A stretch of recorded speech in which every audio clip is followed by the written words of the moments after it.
وَلَقَدْ يَسَّرْنَا الْقُرْآنَ لِلذِّكْرِ فَهَلْ مِن مُّدَّكِرٍ۔ السلام علیکم ورحمۃ اللہ وبرکاتہ۔ الحمد للہ وکفا وسلام علی عبادہ الذین اصطفیٰ۔ اشہد ان لا الہ الا اللہ وحدہ لا شریک لہ واشہد ان محمدا عبدہ ورسولہ صلی اللہ علیہ وآلہ وسلم۔ اللہم صلی علی محمد وعلی آل محمد کما صلیت علی ابراہیم وعلی آل ابراہیم انک حمید مجید۔ اللہم بارک علی محمد وعلی آل محمد کما بارکت علی ابراہیم وعلی آل ابراہیم انک حمید مجید۔ اما بعد فاعوذ باللہ السمیع العلیم من الشیطان الرجیم من ہمزہ ونفخہ ونفثہ۔ بسم اللہ الرحمن الرحیم۔ فلولا القی علیہ اسورۃ من ذہب او جاء معہ الملائکۃ مقترنین۔ پس کیوں نہیں دیے گئے اس کو کنگن سونے سے، یعنی ان کو سونے کے کنگن کیوں نہیں پہنائے گئے؟ او یا جاء معہ الملائکۃ مقترنین، یا پھر ان کے ساتھ صف بستہ فرشتے کیوں نہیں آئے؟ آیت نمبر 53 سورہ زخرف، یہاں سے آج کے سبق کا آغاز اللہ کی توفیق سے ہو رہا ہے، اور یہ سورہ زخرف کا وہ حصہ ہے آیت نمبر 46 سے 56 تک کا، جس میں دعوت توحید تو دی گئی ہے، لیکن جو فرعونی رویے ہیں حضرت موسیٰ علیہ السلام کے ساتھ، ان کا تذکرہ کیا گیا ہے۔ اور یہ جو گفتگو ہے جس کو اللہ کریم نے قرآن میں بیان کیا، یہ گویا فرعون کی گفتگو ہے، جو آیت نمبر 51 کے اندر اللہ تعالیٰ نے فرمایا وَنَادَى فِرْعَوْنُ فِي قَوْمِهِ، کہ فرعون نے اپنی قوم سے کہا۔ ایک تو اس نے دلائل دیے اپنی حکومت کے، اپنی بادشاہت کے، یہ اپنی بادشاہت کو اور اپنے اختیار کو اپنے سچا ہونے کی دلیل کے طور پر پیش کیا کہ قال یا قوم الیس لی ملک مصر، یہ میرے پاس مصر کی بادشاہی نہیں ہے، وہذہ الانہار تجری من تحتی، اور یہ دیکھو نہریں جو ہیں، دریا میرے نیچے سے بہتے ہیں۔ گویا دریائے نیل کی جو چاروں شاخیں تھیں وہ اس کے محل کے ارد گرد سے ہو کے جاتی تھیں۔ افلا تبصرون، کیا تم دیکھتے نہیں ہو؟ پھر اس نے دلیل دیتے ہوئے یہ بھی کہا کہ ام انا خیر من ھذا الذی ھو مہین ولا یکاد یبین، اور یہ ساتھ یہ کہا کیا میں بہتر نہیں ہوں اس شخص سے جو ادنا آدمی ہے، حقیر آدمی ہے۔ گویا وہ حضرت موسیٰ علیہ السلام کو یہ کہہ رہا تھا، آپ کی حضرت موسیٰ علیہ السلام کی شان میں گستاخی کر رہا تھا، اور ہرزہ سرائی کرتے ہوئے اس نے کہا کہ مہین، یہ تو ادنا اور کمتر حقیر آدمی ہے، ولا یکاد یبین، اور یہ قریب نہیں کہ واضح طور پر بات کر سکے، یعنی بات بھی واضح طور پر نہیں کر سکتا۔ فلولا القی علیہ اسورۃ من ذہب، تو ان کو سونے کے کنگن کیوں نہیں پہنائے گئے؟ یعنی اگر یہ حضرت موسیٰ علیہ السلام اللہ کے سچے نبی ہیں تو نشانی کے طور پر ان کو سونے کے کنگن پہنا دیے جاتے تاکہ معلوم ہوتا کہ یہ بڑا آدمی ہے اور اس کی بڑائی کی دلیل ہوتی۔ او یا جاء معہ الملائکۃ مقترنین، یا پھر ان کے ساتھ فرشتے کیوں نہیں، صف بستہ فرشتے کیوں نہیں آئے؟ کیا مطلب کہ حضرت موسیٰ علیہ السلام اپنے کام خود کرتے ہیں، ان کو تو خدام کی ایک لائن ہونی چاہیے تھی، اور خدام بھی فرشتے ہوتے اور ان کے آگے پیچھے صف بستہ کھڑے ہوتے، اور پھر یہ پتہ چلتا کہ یہ بڑے آدمی ہیں۔ تو اگر حضرت موسیٰ علیہ السلام کا یہ دعویٰ ہے کہ میں اللہ کا نبی ہوں، تو بظاہر ان کے حالات سے تو کچھ بھی معلوم نہیں پڑتا کہ یہ کوئی بڑے آدمی ہیں یا کوئی اللہ کے نبی ہیں۔ لہٰذا اس نے جو ظاہری طور پر اس کے پاس بادشاہت تھی، اختیار تھا، اور حضرت موسیٰ علیہ السلام کے پاس جو مالی خوشحالی نہیں تھی، تو ان ساری چیزوں کو اس نے دلیل کے طور پر پیش کیا اور اپنی قوم کو اس نے اس بات پر آمادہ کیا، بہلایا، پھسلایا یا پھر بیوقوف بنایا، کسی بھی طرح کہا جا سکتا ہے۔ اللہ کریم نے اس کو یوں بیان فرمایا ہے، فَاسْتَخَفَّ قَوْمَهُ، اس نے اپنی قوم کو ہلکا سمجھا یا ہلکا کر دیا یا بے وزن کر دیا۔ اور اسی کا ترجمہ بے وزن کر دیا کا کیا مطلب کہ دیکھیں، جب کوئی فرعون یا کوئی جابر بادشاہ جب اپنا اقتدار اور اپنا اختیار لوگوں کے اوپر ظلم و ستم کے لیے استعمال کرتا ہے اور پھر لوگوں کے اوپر ظلم کرنے میں کوئی کسر نہیں اٹھا رکھتا اور ہر اعتبار سے ان کے اوپر ظلم و ستم بھی جاری رکھتا ہے اور لوگوں کو اپنا ماتحت رکھنے کے لیے ہر طرح کا حربہ استعمال کرتا ہے، کبھی ظلم و ستم کا راستہ اختیار کرتا ہے، کبھی گرفتار کر کے ان کو ڈرا کے ان کو دھمکا کے اپنے اختیار اور اپنے اقتدار کو طول دینے کی دلیل پیش کرتا ہے، اور کبھی ان کو دلیلیں دے کر ویسے ان کو گفتگو کر کے جو ہے وہ بیوقوف بنانے کی کوشش کرتا ہے۔ تو جب کوئی قوم اس طرح سے کسی جابر یا کسی فرعون کے ماتحت ہو جاتی ہے تو وہ اسی وقت ہو سکتی ہے جب ان کا عقیدہ ہے وہ توحید والا نہ ہو، یا پھر وہ اللہ سے ڈرنے والے نہ ہوں، یا پھر وہ اللہ کے علاوہ لوگوں سے ڈرنے والے ہوں اور ان کے نزدیک دنیا کی ان بادشاہتوں کی اور ان ساری چیزوں کی کوئی واقعی حیثیت ہو، تو وہ قوم جو ہے وہ واقعتاً پھر اطاعت پر مجبور ہو جاتی ہے۔ اس لیے اللہ تعالیٰ نے فرمایا اس نے اپنی قوم کو ہلکا بنا لیا اور ہلکا کر دیا، یعنی اس نے one way or the other جتنے بھی اس نے حربے استعمال کیے اس کا نتیجہ یہ ہوا کہ قوم اس کی چھوٹی بن گئی، نکو بن گئی، بیوقوف بن گئی، بہلا لیا، پھسلا لیا، اپنی قوم کو چھوٹا بنا لیا، بیوقوف بنا لیا۔ ظاہر ہے وہ بیوقوف بنانے کے لیے کر رہا تھا، اس نے بیوقوف بنا لیا۔ نتیجہ اس کا کیا ہوا؟ فَأَطَاعُوهُ، اللہ اکبر۔ اس کا نتیجہ یہ ہوا کہ وہ ساری قوم جو ہے اس نے فرعون کی اطاعت کی، اس کے پیچھے چل پڑے۔ انہم کانوا قوما فاسقین، بے شک وہ تھے ہی فاسقوں کی قوم، یعنی وہ فاسق و فاجر تھے، ان کا فسق و فجور کی طرف ذاتی میلان اور رجحان تھا۔ اگر وہ فاسق نہ ہوتے، یہ یہاں پہ فسق ان کے سبب کے طور پر پیش کیا ہے، انہ جو ہے تعلیل کے لیے آتا ہے کہ انہم کانوا قوما فاسقین، یعنی وجہ یہ تھی کس لیے انہوں نے اطاعت اس کی کر لی، اس لیے کہ وہ تھے ہی فاسقوں کی قوم۔ تو اگر ان کے اندر فسق نہ ہوتا تو ان کو کوئی روشن دلیلیں حضرت موسیٰ علیہ السلام کی نظر آتی اور ان کو جو حضرت موسیٰ علیہ السلام کی تعلیمات ہیں ان سے ان کو کوئی تفہیم حاصل ہوتی۔ تو چونکہ وہ فاسقوں کی قوم تھی، انہوں نے ویسے ہی تکبر کر دیا، فسق و فجور کا اظہار کر دیا، تو اس کا نتیجہ یہ نکلا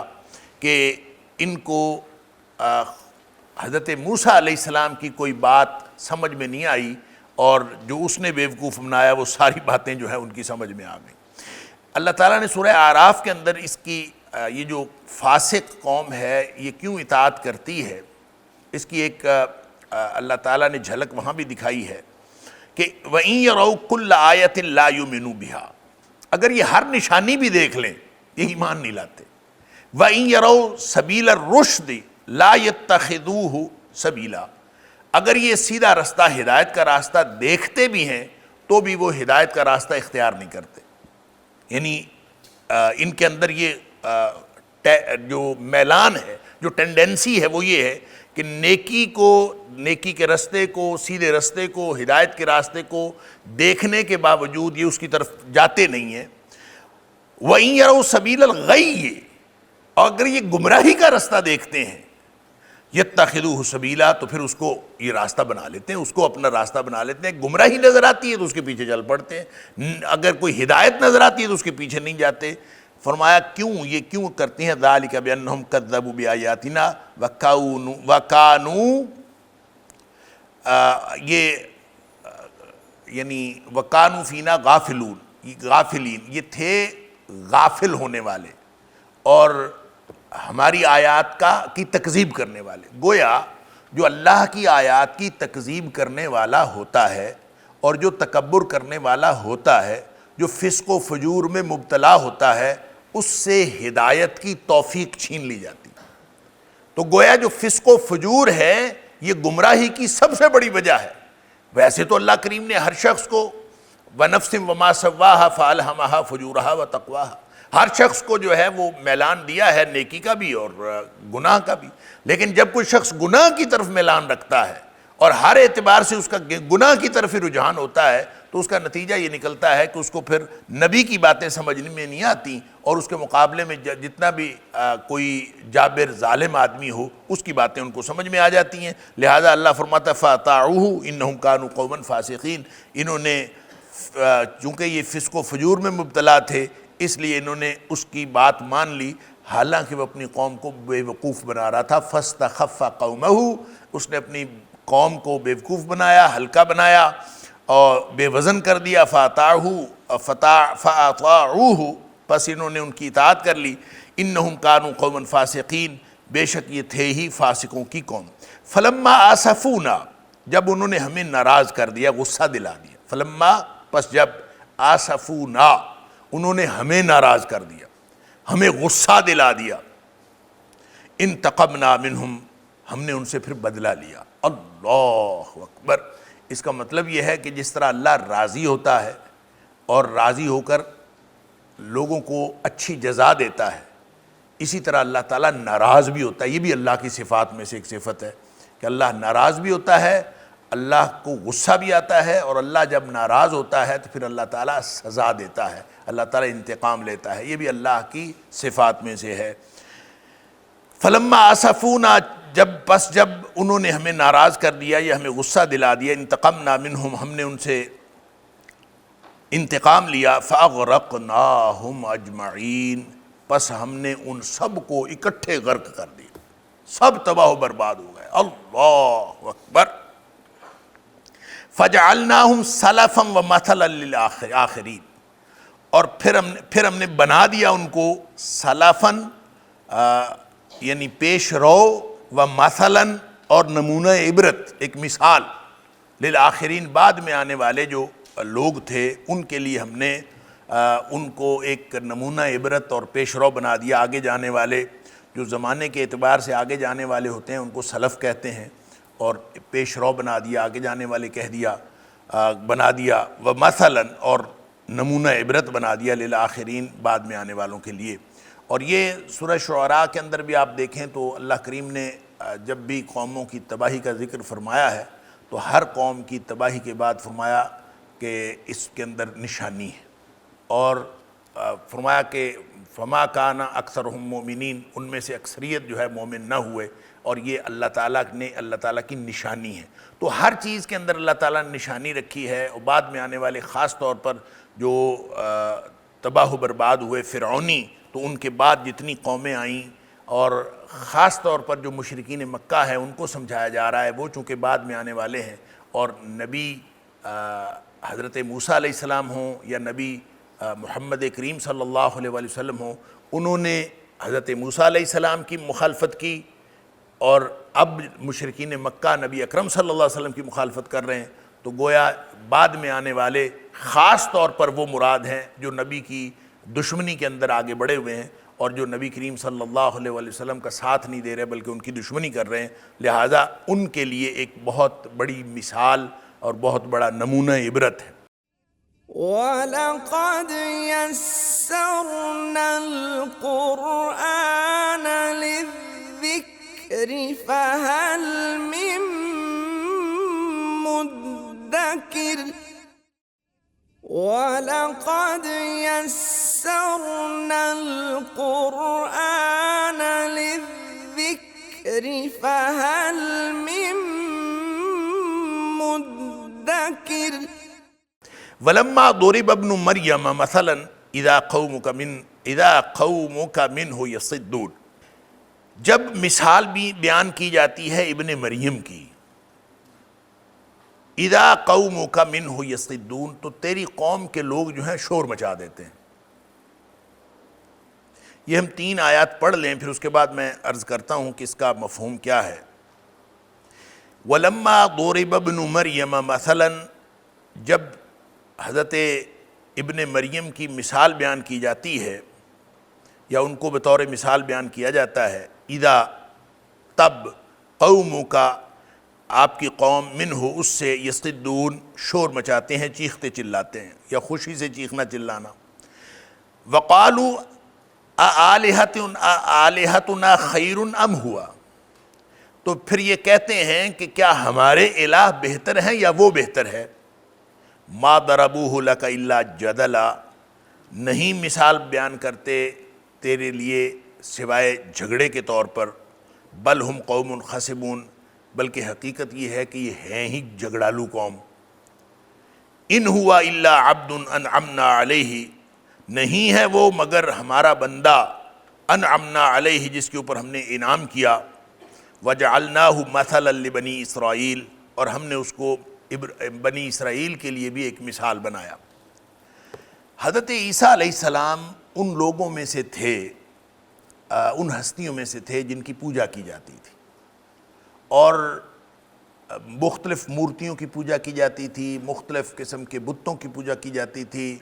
اور مختلف قسم کے معبود بنائے ہوئے ہوتے تھے، درختوں کو معبود بنایا ہوا ہوتا تھا، ستاروں کو، کوئی لوگ ستارہ پرست تھے، اس کو معبود بنایا ہوتا تھا، پھر کوئی لوگ فرشتوں کو پوجتے تھے، فرشتوں کو معبود بنایا ہوتا تھا۔ تو مختلف قسم کے، بعض لوگوں نے بعض جانوروں کو معبود بنایا ہوتا تھا، تو زمین و آسمان میں مختلف قسم کے معبود لوگوں نے بنائے ہوئے ہوتے تھے۔ تو اصل میں یہ جو آیت اتری سورہ انبیاء کی آیت نمبر 98، انکم وما تعبدون من دون اللہ حسب جہنم، کہ بے شک تم بھی اور جن کو تم اللہ کے علاوہ پوجتے ہو، حسب جہنم، یہ سارے جہنم کا ایندھن ہے۔ جب یہ آیت نازل ہوئی تو اس پر جو ہے وہ مختلف لوگوں نے شور مچایا، خاص طور پر اس میں ایک نام آتا ہے ابن الزبارہ کا۔ ابن الزبارہ، عبداللہ اس کا نام تھا، عبداللہ بن زبارہ، تو کہتے ہیں کہ اس نے خاص طور پر شور مچایا، اور ان کا خیال یہ تھا کہ ہم تو پوجتے ہیں فرشتوں کو بھی، اور ہم پوجتے ہیں نیک ہستیوں کو بھی، اور ہم پوجتے ہیں بعض لوگ جیسے حضرت عزیر کو اللہ کا بیٹا کہتے ہیں، یہودیوں نے حضرت عزیر کو اللہ کا بیٹا بنایا، اسی طرح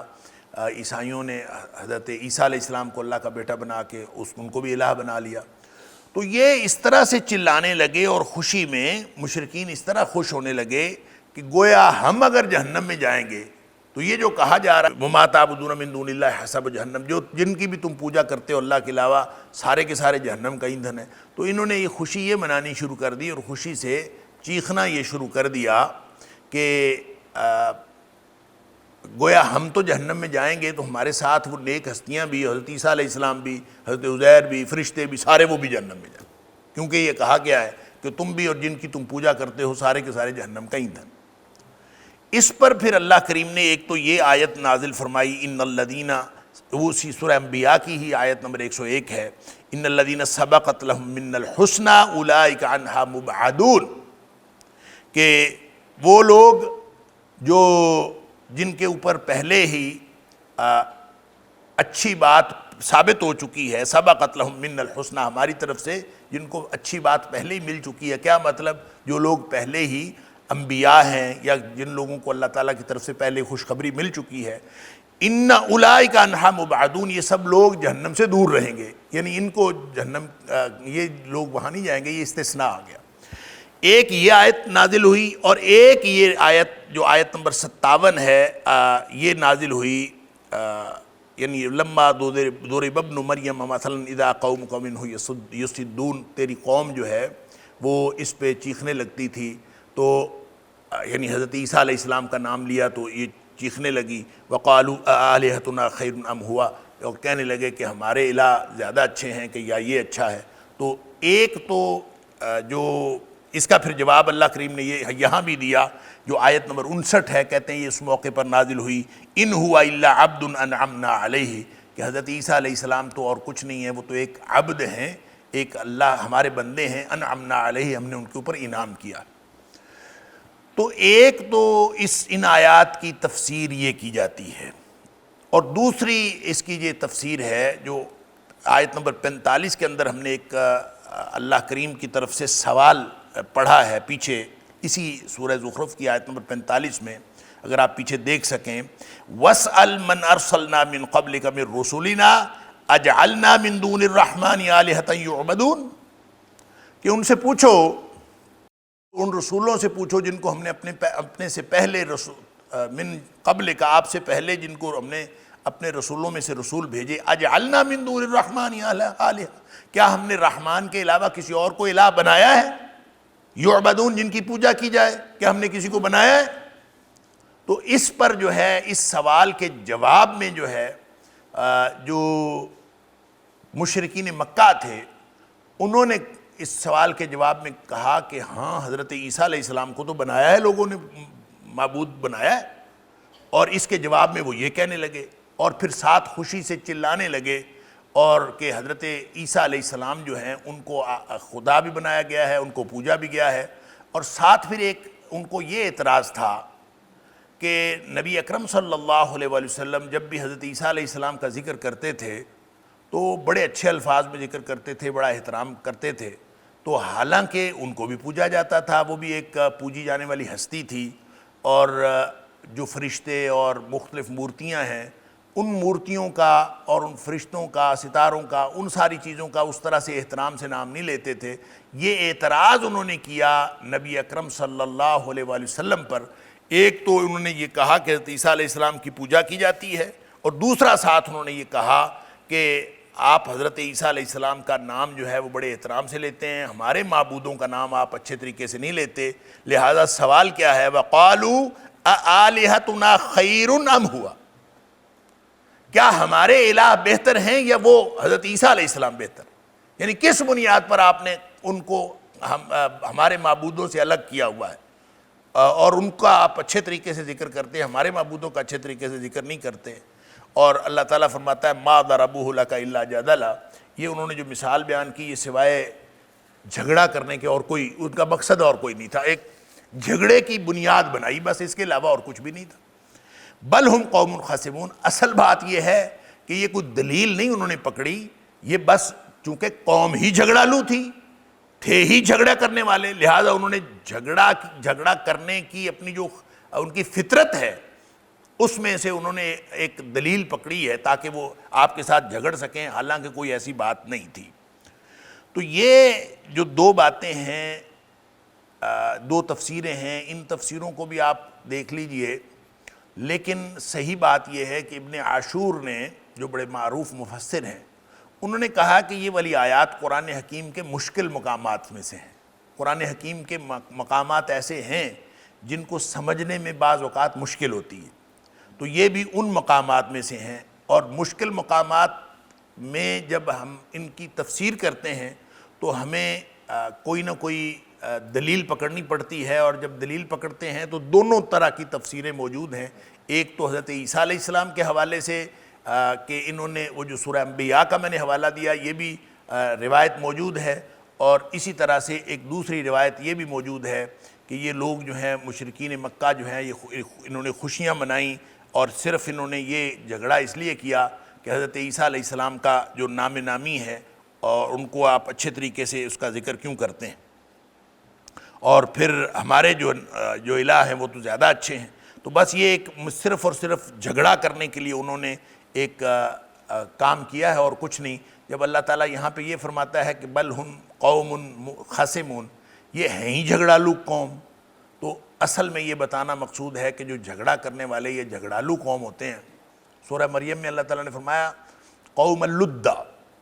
یہ بڑے اڑیل قوم ہے، بڑی اڑیل اور جھگڑالو قوم۔ تو اڑیل اور جھگڑالو قوم، تو جھگڑا کرنے والے جو ہیں وہ اللہ کو پسند نہیں ہیں۔ نبی اکرم صلی اللہ علیہ وآلہ وسلم نے فرمایا کہ جو بھی، مسلم شریف کی حدیث ہے کہ جو بھی جھگڑا کرنے والا ہو، خواہ مخواہ ہر بات میں جھگڑا پیدا کرنے والا، جو جھگڑالو ہوتا ہے وہ اللہ کو سخت ناپسند ہے۔ بات سنی ہوئی ہے کہ نبی پاک صلی اللہ علیہ وسلم نے فرمایا کہ منافق کی 4 نشانیاں ہیں، اور اس کی 4 نشانیوں میں سے آپ نے فرمایا کہ جس میں چاروں نشانیاں موجود ہوں وہ پکا منافق ہے۔ کان منافقاً خالصاً، جس میں چاروں نشانیاں موجود، اور اگر کسی میں ایک نشانی ہے تو وہ 25% منافق ہے، 2 نشانیاں ہیں تو 50%، 3 نشانیاں 75%، چاروں نشانیاں تو پکا منافق۔ تو اس میں جو 4 نشانیاں بیان کی، اس میں ایک نشانی یہ بیان کی کہ اذا خاصم فجر، جب وہ جھگڑا کرتا ہے تو بد زبانی پر اتر آتا ہے، برا بھلا کہتا ہے، گالیاں بکتا ہے، اس طرح کی بد زبانی کرتا ہے۔ جو منافق ہوتا ہے جب بھی جھگڑا کرتا ہے تو وہ بد زبانی پر اتر آتا ہے۔ اذا اؤتمن خان، اذا وعد اخلف، اذا حدث کذب، یہ چاروں نشانیاں، جب بات کرے تو جھوٹ بولے، جب اس کے پاس امانت رکھی جائے تو خیانت کرے، اور جب جو وعدہ کرے تو وعدہ کی خلاف ورزی کرے، اور جب وہ جھگڑا کسی کے ساتھ ہو جائے تو بد زبانی پر اتر آئے۔ تو اس طرح سے اللہ کریم نے جب یہ فرمایا کہ حالانکہ یہ بتا دیا تھا ما ضربوہ لک الا جدلا، کہ انہوں نے یہ مثال بیان نہیں کی سوائے جھگڑا کرنے کے لیے، تو یہ بات یہاں تک مکمل ہو جانی چاہیے تھی، لیکن اللہ کریم نے فرمایا کہ یہ ہے ہی جھگڑالو قوم، بل ہم قوم خصمون، یہ ہیں ہی جھگڑا کرنے والی قوم، تاکہ پتہ چل جائے کہ یہ اپنی صفات، فطرت، سرشت کے اعتبار سے یہ ایک بری قوم ہے، جھگڑالو قوم۔ اور حضرت عیسیٰ علیہ السلام کے بارے میں واضح طور پر بتا دیا کہ یہ اس پر شور مچانے کی کوئی بات نہیں ہے۔ حضرت عیسیٰ علیہ السلام کی جو تعریف نبی اکرم صلی اللہ علیہ وسلم کرتے ہیں وہ بطور الہ نہیں کرتے، بلکہ بطور عبد کرتے ہیں۔ ان ہوا الا عبد انعمنا علیہ، حضرت عیسیٰ علیہ السلام کی اور کوئی حیثیت نہیں ہے سوائے اس کے کہ وہ ہمارا بندہ ہے۔ انعمنا علیہ، اس کے اوپر وحی نازل ہوئی، اس کو نبی بنا لیا، انعام ہم نے کر دیا، بندہ ہمارا، اس کے اوپر ہم نے انعام کر دیا، اس کے علاوہ اور کچھ نہیں ہے۔ وجعلناہ مثلا لبنی اسرائیل، اور بنی اسرائیل کے لیے ہم نے ایک مثال بنا دیا، یعنی بنی اسرائیل جو ہیں وہ چونکہ حضرت عیسیٰ علیہ السلام کے بارے میں مختلف فی ہو گئے تھے، اور حضرت عیسیٰ علیہ السلام کے بارے میں انہوں نے مختلف قسم کے خیالات کا اظہار کیا تھا، اس لیے مثلا لبنی اسرائیل کہا کہ ان کے لیے ہم نے ایک مثال بنایا یا نمونہ عبرت بنایا، ایک نصیحت کا سامان بنایا۔ وَلَوْ نَشَاءُ لَجَعَلْنَا مِنْكُمْ مَلَائِكَةً فِي الْأَرْضِ يَخْلُفُونَ، اور اگر ہم چاہتے تو ہم تمہاری جگہ پر فرشتے بنا دیتے زمین میں، یخلفون، جو جانشین ہوتے ایک دوسرے کے۔ یعنی تم یہ کہتے ہو کہ حضرت محمد کریم صلی اللہ علیہ وسلم کے ساتھ فرشتے کیوں نہیں نازل ہوئے، یا حضرت عیسیٰ علیہ السلام کے ساتھ فرشتے نازل کیوں نہیں ہوئے، تم یہ اعتراض کرتے ہو، اور جیسے فرعونیوں نے اعتراض کیا حضرت موسیٰ علیہ السلام کے ساتھ فرشتے کیوں نہیں نازل ہوئے، تو نبی پاک صلی اللہ علیہ وسلم کے ساتھ بھی فرشتے کیوں نہیں نازل ہوئے، یہ اعتراض کرتے تھے۔ تو اللہ تعالیٰ فرماتے ہیں کہ وَلَوْ نَشَاءُ لَجَعَلْنَا مِنْكُمْ مَلَائِكَةً، اگر ہم چاہتے تو تمہارے اندر سے یا تمہارے عوض، تمہارے مقابلے میں، تمہاری جگہ پر، منکم، من کس کے دونوں معنی ہیں، منکم تم میں سے، یعنی تمہاری جگہ پر ہم فرشتے بنا دیتے، یخلفون، وہ پھر فرشتے ایک دوسرے کے جانشین ہوتے، یعنی فرشتے ہی دنیا سے جاتے، فرشتے ان کی جگہ آ جاتے، تم یہاں پہ ہوتے ہی نہیں۔ یہ حضرت یہ جب نبی پاک صلی اللہ علیہ وسلم کے بارے میں بار بار لوگ کہتے تھے کہ یہ تو کھانا کھاتے ہیں اور یہ بازاروں میں چلتے پھرتے ہیں، تو اس طرح کا بشر جو ہے ہمارے اوپر نبی بنا دیا گیا، تو اس کا جواب بنی اسرائیل کے اندر اللہ کریم نے دیا کہ زمین کے اندر اگر فرشتے رہتے ہوتے نا تو ہم ان کے لیے، ان کی ہدایت کے لیے فرشتہ نازل کرتے۔ وَلَقَدْ يَسَّرْنَا الْقُرْآنَ لِلذِّكْرِ فَهَلْ مِن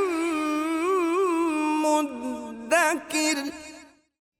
وَلَقَدْ يَسَّرْنَا الْقُرْآنَ لِلذِّكْرِ فَهَلْ مِن مُدَّكِرٍ۔ تو چونکہ انسان رہتے ہیں اس لیے ہم نے انسان ہی نبی بھیجے ہیں، بشر ہی نبی بھیجے ہیں۔ تو یہاں یہ جو بات فرمائی گئی وَلَوْ نَشَاءُ لَجَعَلْنَا مِنْكُمْ مَلَائِكَةً فِي الْأَرْضِ يَخْلُفُونَ، گویا تم تو بات کرتے ہو کہ نبیوں کے ساتھ فرشتے نہیں آئے، ہم چاہتے تو تمہیں فرشتے بنا دیتے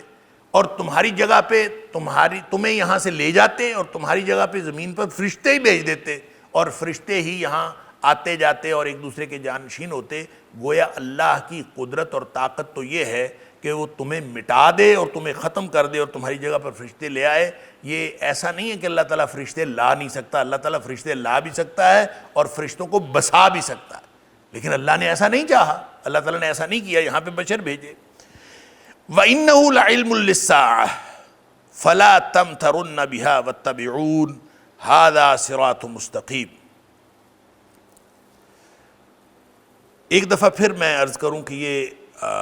مشکل مقامات میں سے ہیں، یہ آیات جو ہیں سمجھنا۔ وَإِنَّهُ، اب یہ وَإِنَّهُ کی ضمیر کس طرف ہے؟ کون؟ انہو، وہ۔ لَعِلْمُ السَّاعَةِ، یہ قیامت کی نشانی ہے۔ علم کا مطلب نشان، یہ ایک قرات اس کی علم بھی ہے، اور آپ کو معلوم ہے کہ قرآن حکیم کی جو مختلف قراتیں ہیں، جو قرآن حکیم کا جو لکھنے کا اسلوب ہے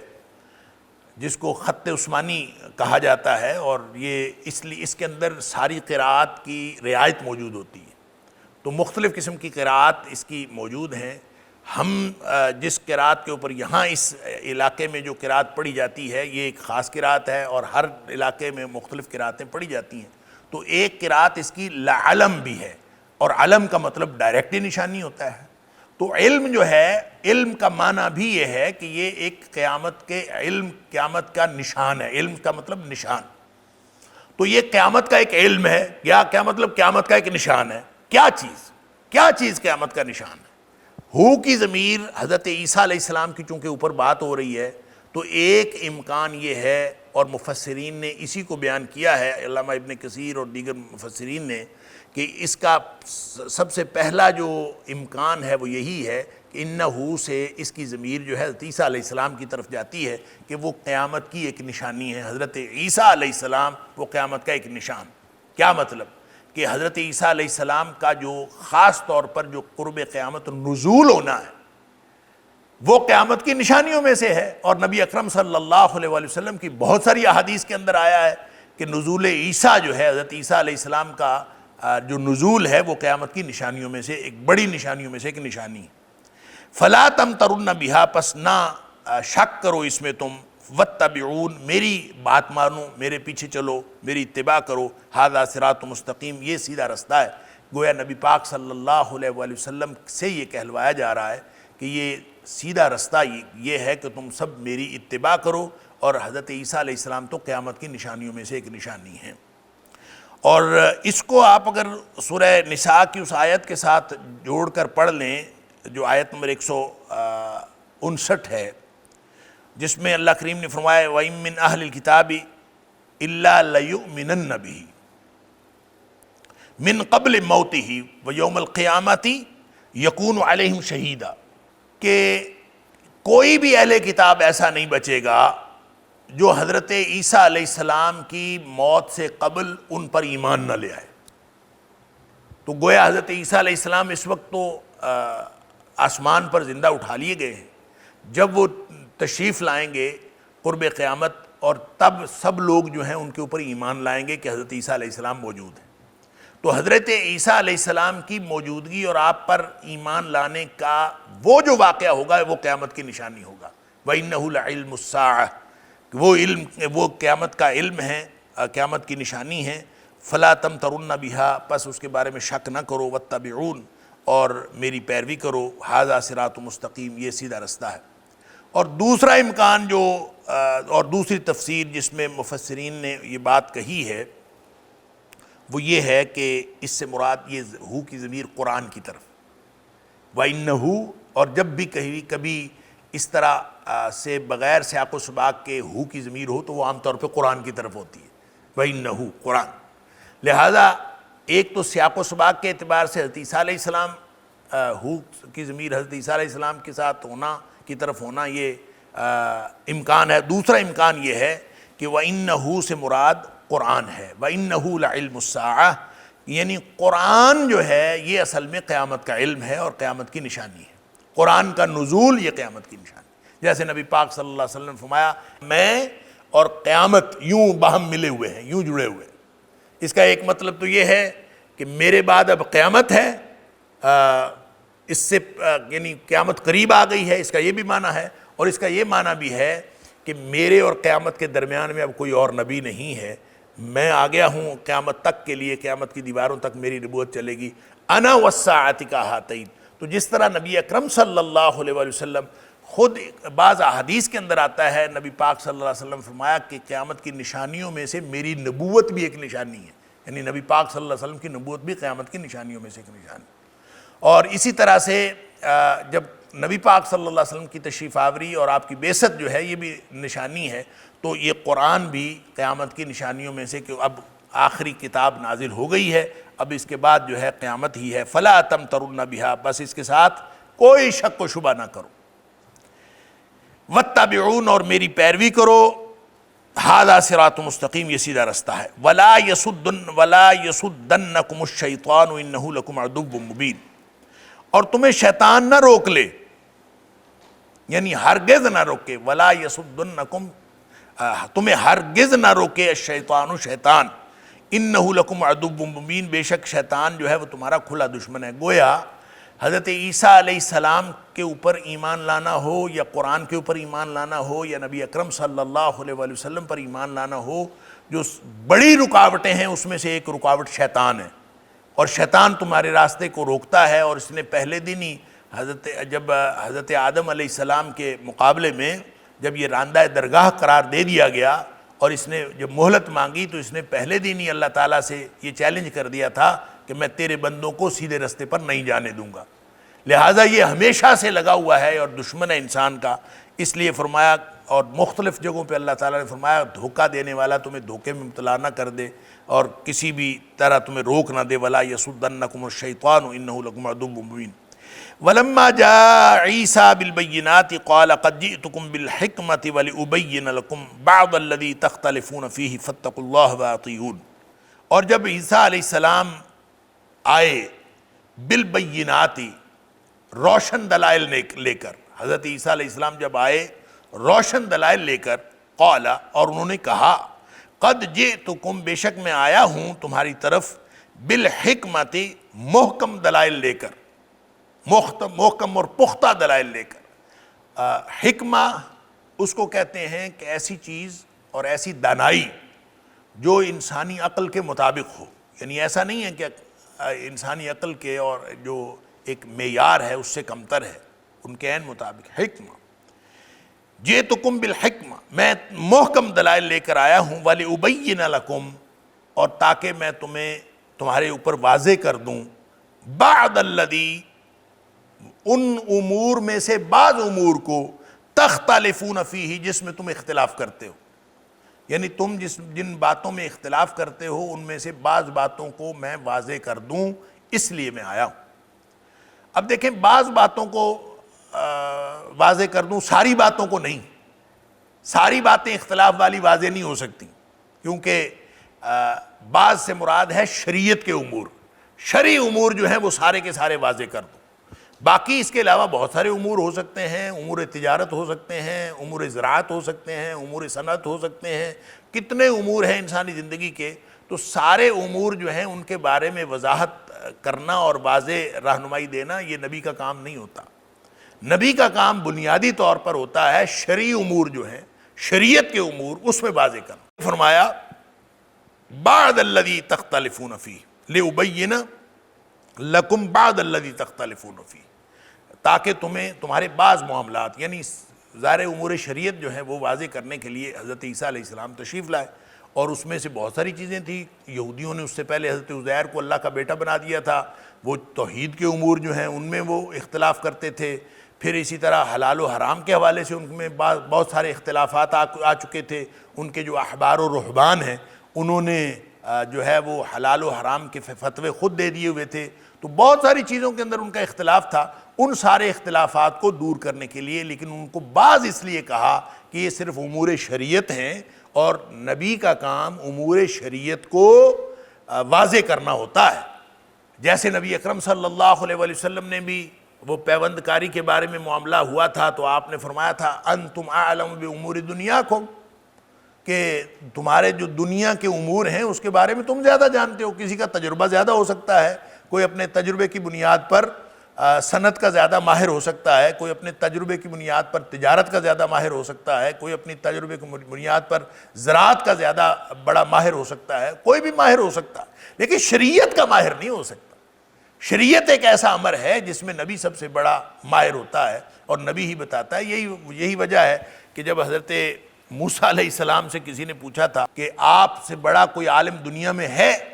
تو حضرت موسیٰ علیہ السلام نے فرمایا نہیں، جو بخاری شریف کے اندر ہے.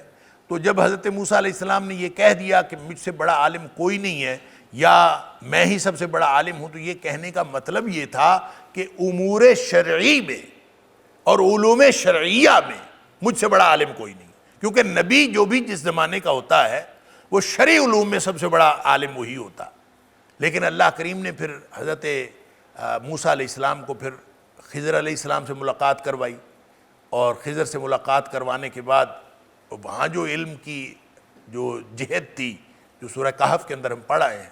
جو علم کا پہلو جو وہاں پہ تھا، حضرت موسیٰ علیہ السلام کو اس کا پتہ ہی نہیں تھا. وہ تکوینی امور کا علم تھا، اور تشریعی امور کا علم اور ہوتا ہے، تکوینی امور کا علم اور ہوتا ہے. تو تکوینی امور کا علم نبی کے پاس ہونا یہ کوئی ضروری نہیں ہے، اور جتنا اللہ بتا دے اتنا پتہ چل جاتا ہے، جتنا نہ بتائے اس کا نہیں پتہ چلتا. اور جتنا بتایا گیا تکوینی امور کے بارے میں خضر علیہ السلام کے ذریعے سے، جتنا بتایا گیا 3 ہی سوالوں کے جوابات ہوئے اور اتنا ہی پتہ چلا. اور پھر اس کے بعد بہت بنیادی طور پر تو اللہ تعالیٰ نے یہ بتانا تھا وَفَوْقَ كُلِّ ذِي عِلْمٍ عَلِيمٍ، کہ ہر جاننے والے سے بڑا کوئی نہ کوئی جاننے والا موجود ہوتا.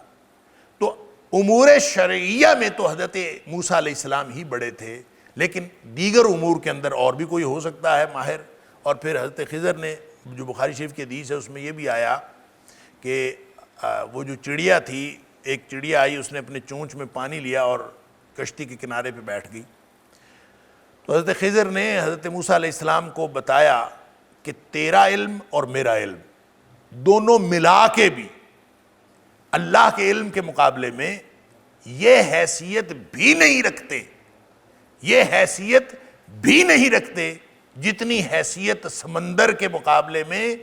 چڑیا کی چونچ میں جو پانی آیا ہے اس کو حیثیت ہے. میرا اور تیرا علم اللہ کے علم کے مقابلے میں یہ حیثیت بھی نہیں رکھتے. وَفَوْقَ كُلِّ ذِي عِلْمٍ عَلِيمٍ. تو اس لیے حضرت عیسیٰ علیہ السلام نے یہ نہیں کہا میں سارا کچھ واضح کر دوں گا، لِأُبَيِّنَ لَكُمْ بَعْدَ الَّذِي تَخْتَلِفُونَ فِيهِ، تمہارے بعض امور جو ہیں جس میں تم اختلاف کرتے ہو وہ میں واضح کر دوں گا. فَاتَّقُوا اللَّهَ، یعنی اس کو واضح کرنے کے لیے میں آیا ہوں. فَاتَّقُوا اللَّهَ وَأَطِيعُونِ، پس تم اللہ سے ڈرو اور میری اطاعت کرو. حضرت عیسیٰ علیہ السلام نے یہ اعلان کر دیا. إن هذا القرآن يهدي للتي هي أقوم ويبشر المؤمنين الذين يعملون الصالحات أن لهم أجرا كبيرا.